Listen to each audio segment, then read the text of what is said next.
Welcome to the second part of my loadout videos. In this part I will go over the Insurgency side's weapons.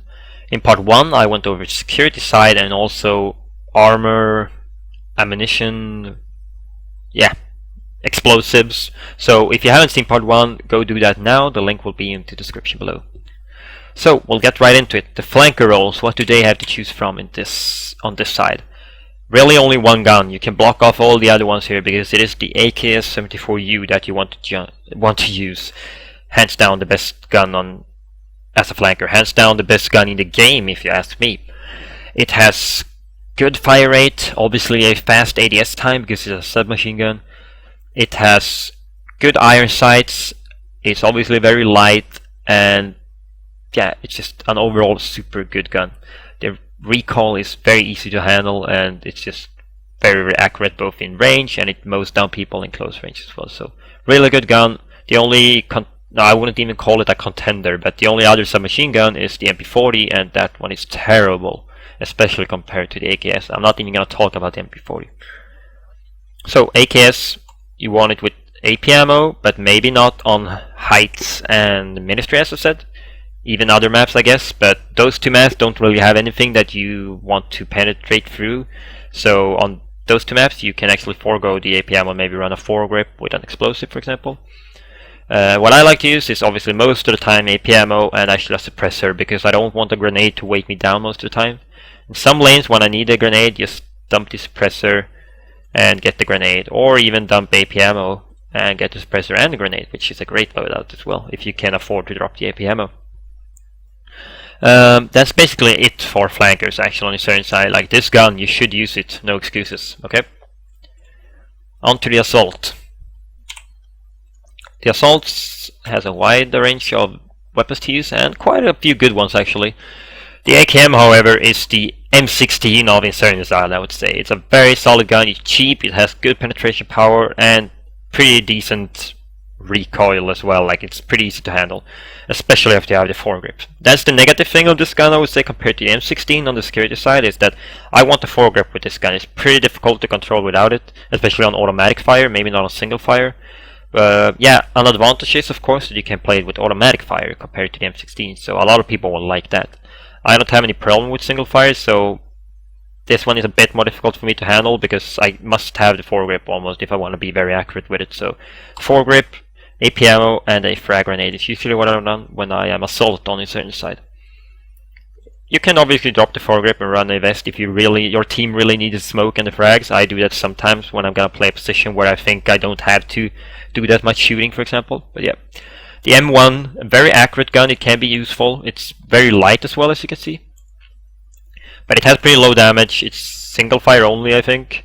And you kind of want foregrip on it because this only reason to use this gun is to be very, very, very accurate in some kind of cross pick or whatever.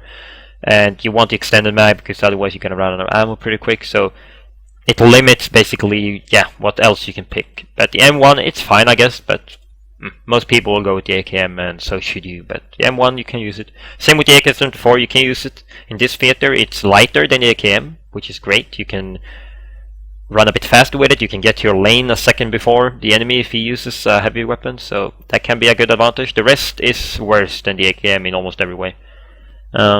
It costs more, same deal as with the M4 on the security side, so you can't run foregrip and AP ammo and a grenade, and you need a foregrip on this. It has a higher recoil than the AKM, so you must have the foregrip if you ask me. Some people like the iron sights a bit better on this one. I like the iron sights of both the AKM and the AK-74. I think they both have great iron sights, so not a deal breaker for me. But yeah, okay gun, same deal as with the M4, that you can use it if you want, but the AKM beats it out in most ways. The FAL, same deal as with the L1A1. You only want to use it for some crazy pre-fire through a wall, basically, because, yeah, reasons. It has a bad iron sight, it's heavy. The AKM does all the damage you need unless you gotta fire through a wall with some sick kind of pre-fire. SKS, a decent gun, single fire. In this theater it costs 2 points and the AKM costs 1. I think it's the opposite in the ESL, where the AKM costs 2 points and the SKS 1. So in ESL you might want to use the SKS to get that 1 extra point. But in this theater, AKM is just superior in every way, I would say. They have kind of the same stats and all, but the SKS is obviously single fire only. And if you want to go single fire, you can just as well do it with the AKM. If you ask me, it's very accurate on single fire as well. So SKS, use it if you want, but the AKM kind of does the same thing but better. Okay, lastly, we got the sharpshooter, of course. Same deal as on security side, not much to say here. AKM or Mosin is what you want to use. I guess you could throw in the M1, the SKS as well. Like, they have a bit more to choose from, but mostly the AKM and the Mosin. AP ammo, 7 times scope, and Makarov, AP, and a suppressor. Maybe throw in a flash and a smoke. Same deal there. Not any different really. The snipers are both the same, I think, when it comes to stats. Only the scopes that are different. AKM is what you want to use if you're not gonna snipe. I think that's all about loadouts. It took some time, but I think it was an episode that a lot of people wanted to see, so it had to take some time. I hope you enjoyed this, and I'm sure you have a lot of questions, a lot of opinions especially. You're gonna say that I suck because I say that this is better than this, but these are my opinions. This is what I play with. This is what I play successfully with. Try it out, and definitely post in the comments. I can take criticism, I promise. Tell me why the AK-74 is better than the AKM, for example. I'd love to hear it. Thank you guys for watching, and I'll see you in the next episode. One last thing that I actually forgot about is, as you can see, sights. And the short answer is try not to use sights, really, unless you're going to snipe and use a 7 times or 8.7 times scope. Because the sights block your view, and some say, I'm not sure how true it is, I haven't noticed it myself when I tried, but some say that your ADS a bit slower when you have a sight on. I can't really see the difference, to be honest, when I do this with a holo sight compared to when I do it without a holo sight. I can't really feel the difference at all. You can try it yourself. Maybe I'm wrong. If someone could give me any evidence. I just think it's like a visual thing that it looks like you're fast, but I don't think you actually are. But yeah, basically, why you don't want the holo, or especially not a red dot, of course. Everybody knows that it's a huge ass scope, basically. The reason is, say I'm sitting here and watching this, I think someone's gonna come through here. I can't see if he has run around and come here, or if he runs up there, for example, because I'm blocking that off with my holo sight, basically. So, like, you're gonna come into these situations so often that you're basically blocking something off on the sides or whatever.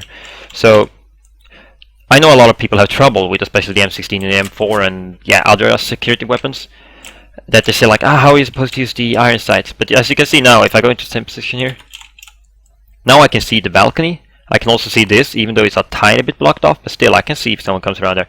What I do, if I have to watch more than one area, basically, I look down. So say this would be an area where you actually could be, which is not, and I have no idea where he is, but I know he's somewhere up there.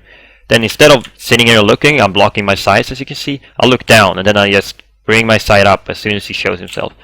So, same situation here, for example. I might sit, probably not here, I would probably aim where I think he will come from, but if I had no idea and I have to sit in this position for some weird reason, then I would probably aim down like this, and as soon as he comes, you just bring your sight up, like that. That's how I play, and I know how a lot of other good players. They come around the corner, you maybe look down, and then you see someone, then you bring it up. Don't come around and aim like this, because then you might block off someone in the corner there, or yeah, other situations. So yeah, look down a little bit with your iron sights, and use iron sights. They're much better, and especially on this Insurgency side, of course, but otherwise, iron sights for the win. Thank you. That's it for the video, I promise. Bye.